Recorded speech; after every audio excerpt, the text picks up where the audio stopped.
तो happy new year साथियों। नए वर्ष पर एक नया धमाका आपके लिए लेकर आए हैं।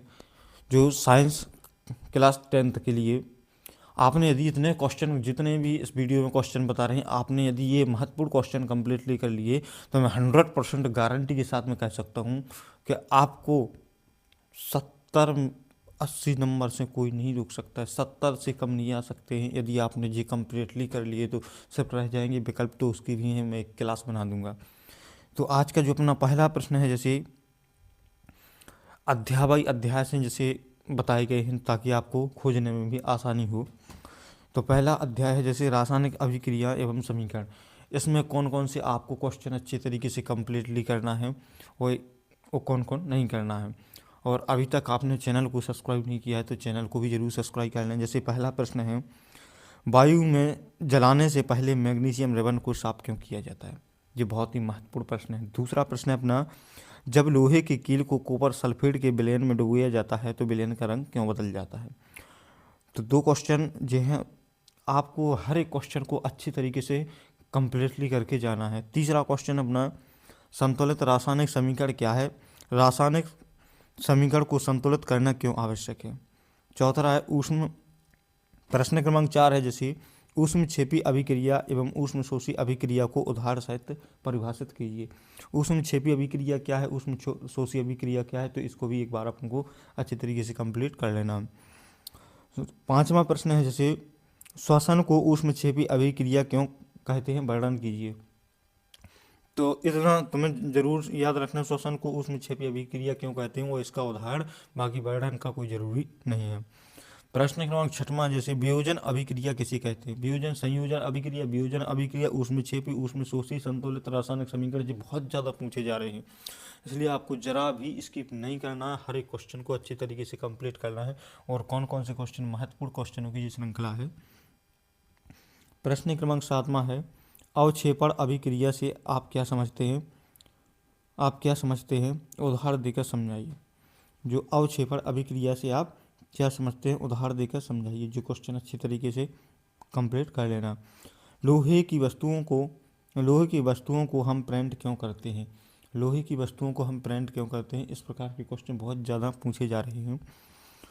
प्रश्न क्रमांक जो है, आलू के चिप्स की थैली को नाइट्रोजन गैस से क्यों भरते हैं, समझाइए। यह क्वेश्चन ज़्यादातर महत्वपूर्ण नहीं है लेकिन फिर भी इसको कंप्लीटली कर लेना। प्रश्न क्रमांक 10वां है जैसे निम्नलिखित पदों को का वर्णन कीजिए। जे इनमें से एक ना एक आता है, या संचारण पूछ ले या विकृत गंधिता पूछ ले, हर वर्ष एक ना एक इसमें से प्रश्न आता ही है। प्रश्न क्रमांक 11वां, रासायनिक अभिक्रिया किसे कहते हैं, विस्थापन अभिक्रिया को उदाहरण सहित समझाइए। ये हर साल, एक साल छोड़ के एक साल यार कंटिन्यू इसका जो क्वेश्चन रिपीटेड हुआ है, आपको जरा भी स्किप नहीं करना। प्रश्न क्रमांक 12वां, रिडॉक्स अभिक्रिया किसे कहते हैं, उदाहरण सहित समझाइए। रिडॉक्स अभिक्रिया किसे कहते हैं, उदाहरण सहित समझाइए।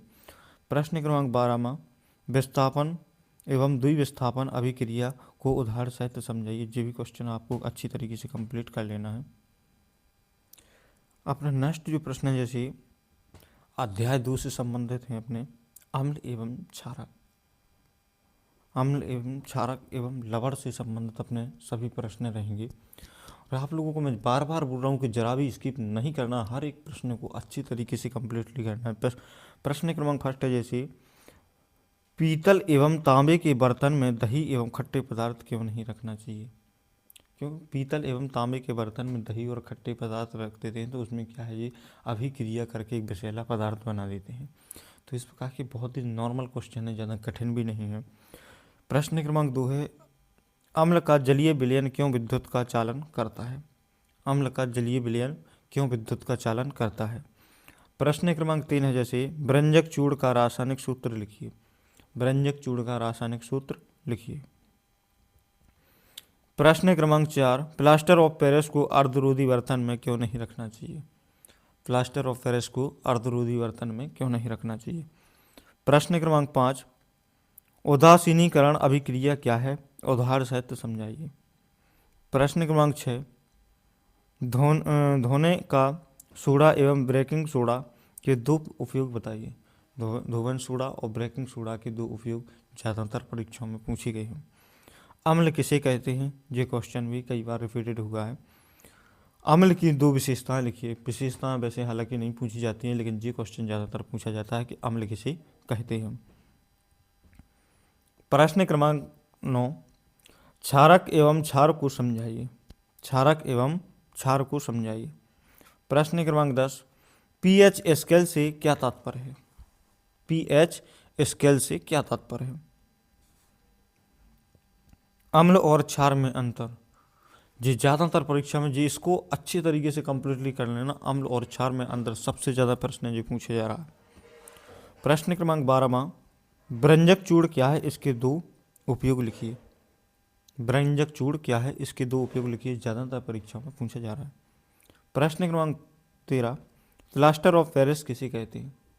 Plaster of Paris, plaster of Paris का उपयोग क्या होता है, किसे कहते हैं। तो जो अगर टूटी हुई हड्डियों पर जो प्लास्टर चढ़ाया जाता है वो प्लास्टर ऑफ पेरिस का ही चढ़ाया जाता है। अपना अध्याय 3 है, इसमें देखेंगे अपन धातु एवं अधातुओं से संबंधित महत्वपूर्ण प्रश्न, जैसे आघात वर्धनीयता तथा तन्यता का अर्थ बताइए। आघात वर्धनीयता तथा तन्यता का अर्थ बताइए, ये ज़्यादातर परीक्षाओं में पूछा गया है। प्रश्न क्रमांक 2, सोडियम को केरोसिन तेल में डुबोकर क्यों रखा जाता है। सोडियम को केरोसिन तेल में डुबोकर क्यों रखा जाता है। प्रश्न क्रमांक 3, रासायनिक यौगिकों का गलनांक क्यों उच्च होता है। रासायनिक यौगिकों का गलनांक क्यों उच्च होता है। आयनिक यौगिकों का गलनांक क्यों उच्च होता है। प्रश्न क्रमांक 4, निम्नलिखित पदों को परिभाषित कीजिए। इन तीन में से दो इसमें से क्लियर आते हैं, 100% आते हैं, जैसे खनिज का परिभाषित आयशक का परिभाषित या गैंग। इन तीन में से कोई एक ना एक 100% आता है।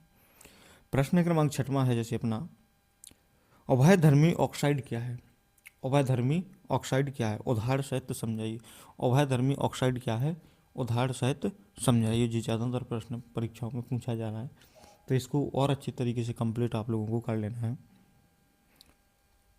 प्रश्न क्रमांक 7वां, लोहे को जंग से बचने के लिए दो तरीके बताइए। लोहे को जंग से बचने के लिए दो तरीके ज़्यादातर परीक्षा में पूछे जाते हैं। धातुओं और अधातुओं के भौतिक गुणों की तुलना कीजिए। धातुओं और अधातुओं के भौतिक गुणों की तुलना कीजिए। प्रश्न क्रमांक 8, आयनिक यौगिकों के गुणधर्म लिखिए। आयनिक यौगिकों के गुणधर्म लिखिए। प्रश्न क्रमांक 9, धातुओं के गुणधर्म बताइए। धातुओं के गुणधर्म क्या क्या। प्रश्न क्रमांक 10 क्या है, अधातुओं के गुणधर्म गुण लिखिए। धातुओं के गुणधर्म, अधातुओं के गुणधर्म।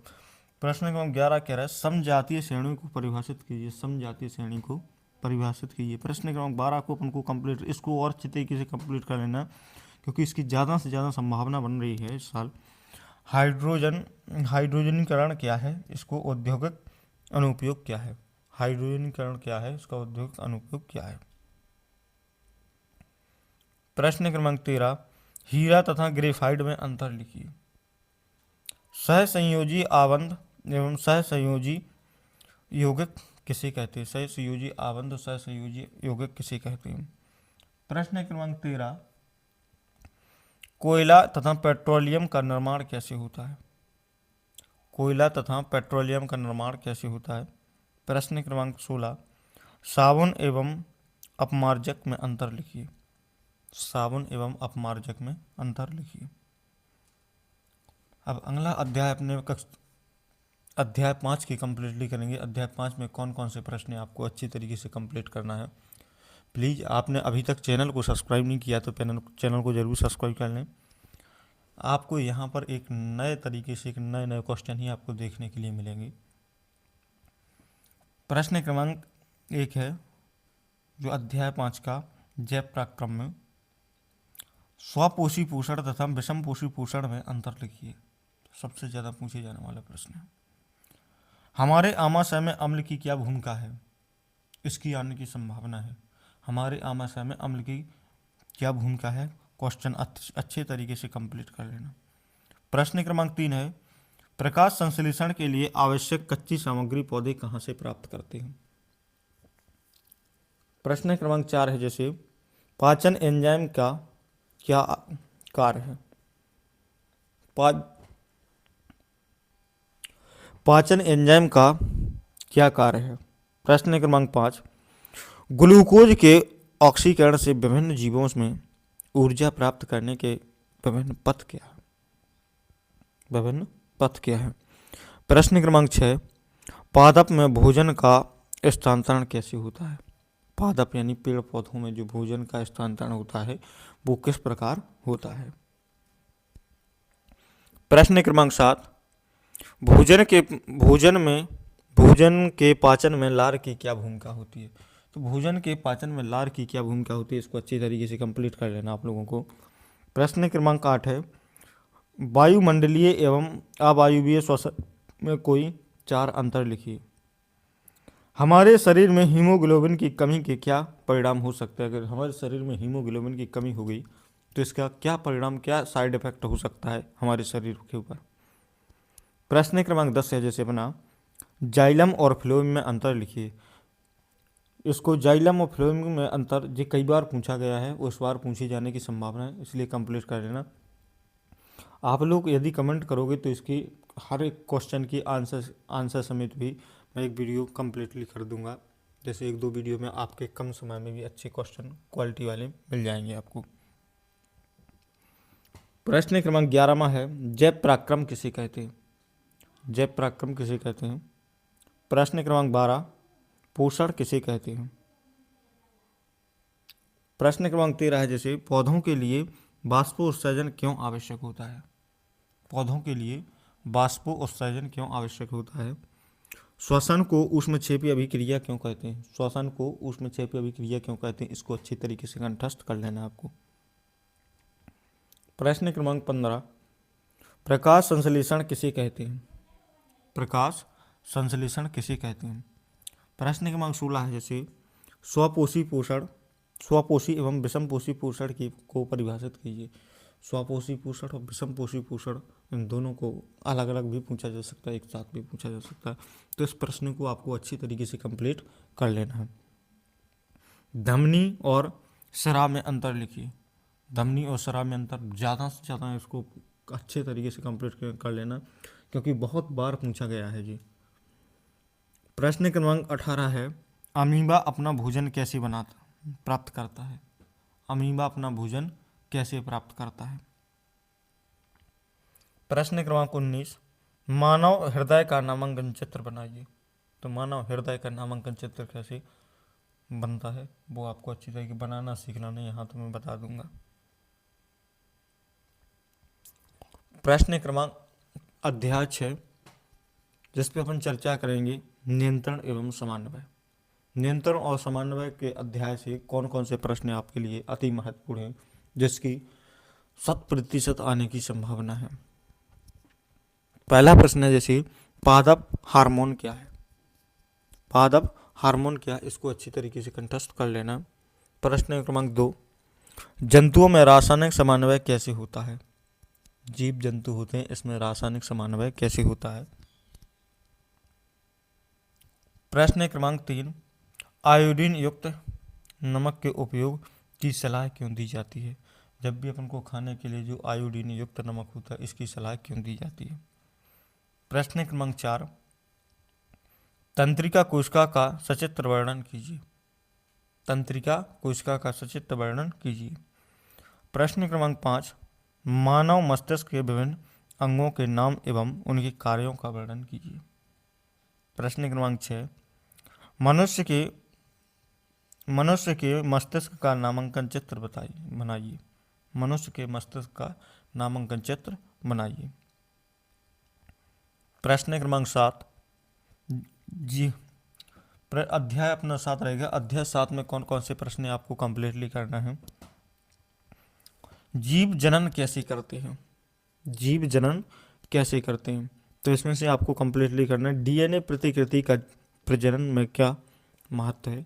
पहला प्रश्न अपना डीएनए प्रतिकृति का प्रजनन में क्या महत्व है। दूसरा प्रश्न आपको कंप्लीटली करना है द्वि खानदान और बहुखंडन, यहाँ पर मिस्टेक हो गया, द्विखंडन यहाँ पर होना चाहिए था। द्विखंडन और बहुखंडन में अंतर, ध्यान रखना इसको। द्विखंडन और बहुखंडन में अंतर, इसका जो प्रश्न है। प्रश्न क्रमांक 3, कुछ पौधों को उगाने के लिए कायक प्रबंधन का उपयोग क्यों किया जाता है? जो क्वेश्चन कई बार आया है। प्रश्न क्रमांक 4, परागण एवं निषेचन क्रिया में अंतर लिखिए। परागण और निषेचन क्रिया, ये क्वेश्चन कई बार आया हुआ है। प्रश्न क्रमांक 5, माँ के गर्भ में गर्भाशय भ्रूण को पोषण किस प्रकार प्राप्त करता है? प्रश्न क्रमांक 6, उभयलिंगी पुष्प की संरचना समझाइए। उभयलिंगी पुष्प की संरचना समझाइए। प्रश्न क्रमांक 7, एक लिंगी पुष्प को परिभाषित कीजिए। प्रश्न क्रमांक 8, जननांग क्यों आवश्यक होता है? प्रश्न क्रमांक 9, लैंगिक जनन किसे कहते हैं, समझाइए। प्रश्न क्रमांक 10, स्वपरागण को परिभाषित कीजिए। स्वपरागण को परिभाषित कीजिए। प्रश्न क्रमांक 11, परपरागण किसे कहते हैं? ये प्रश्न आप लोगों को बहुत अच्छे तरीके से कंप्लीटली करना है। प्रश्न क्रमांक 12, स्वपरागण के 2 लाभ लिखिए। प्रश्न क्रमांक 13, स्वपरागण की 2 हानियां लिखिए। प्रश्न क्रमांक 14, गर्भ निरोधक की 2 युक्तियों के नाम लिखिए। प्रश्न क्रमांक 15, लैंगिक जनन में डीएनए की क्या भूमिका है? प्रश्न क्रमांक 16, अलैंगिक जनन की अपेक्षा लैंगिक जनन के क्या लाभ हैं? अलैंगिक जनन की अपेक्षा लैंगिक जनन के क्या लाभ हैं?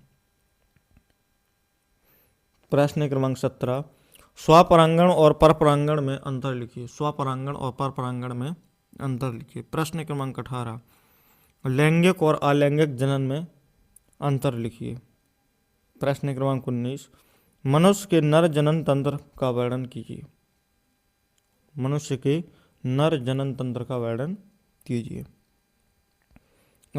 अध्याय 8 रहेगा अपना, इसमें कंप्लीटली करेंगे। अध्याय 8 के अनुवांशिकी के कौन कौन से प्रश्न अति महत्वपूर्ण हैं उनको देखेंगे। आप लोगों ने अभी तक चैनल को सब्सक्राइब नहीं किया तो प्लीज़ चैनल को ज़रूर सब्सक्राइब कर लें, क्योंकि एक महत्वपूर्ण श्रृंखला आप लोगों को मिल रही है और इसमें कितनी मेहनत लगती है वो आप लोग को शायद अंदाज़ा नहीं होगा। तो आप लोगों को तो सिर्फ एक सब्सक्राइब और लाइक ही करना है, जिससे हमें भी एक प्रेरणा मिलती है कि हाँ, हमारा जो कंटेंट है वो आप लोगों को पसंद आ रहा है और आगे की ओर हर सब्जेक्ट किसी प्रकार के आपको वीडियो उपलब्ध करा देंगे बहुत ही कम समय में। तो प्रश्न क्रमांक फर्स्ट है अनुवांशिकी का, मंडल के प्रयोग द्वारा, तो मंडल नहीं, यहाँ पर मेंडल होना चाहिए। मेंडल के प्रयोग द्वारा कैसे पता चला कि लक्षण प्रभावी अथवा अप्रभावी होते हैं? मेंडल के प्रयोग से कैसे पता चला कि जो लक्षण होते हैं वो प्रभावी अथवा अप्रभावी होते हैं? प्रश्न क्रमांक 2, मेंडल के प्रयोग से कैसे पता चला कि विभिन्न लक्षण स्वतंत्र रूप से वंशानुगत होते हैं? प्रश्न क्रमांक 3, मानव में बच्चों का लिंग निर्धारण कैसे होता है? मानव में बच्चों का लिंग निर्धारण कैसे होता है? प्रश्न क्रमांक 4, आनुवंशिकता को परिभाषित कीजिए। प्रश्न क्रमांक 5, आनुवंशिकी से आप क्या समझते हैं? प्रश्न क्रमांक 6, वंशागत लक्षण को परिभाषित कीजिए।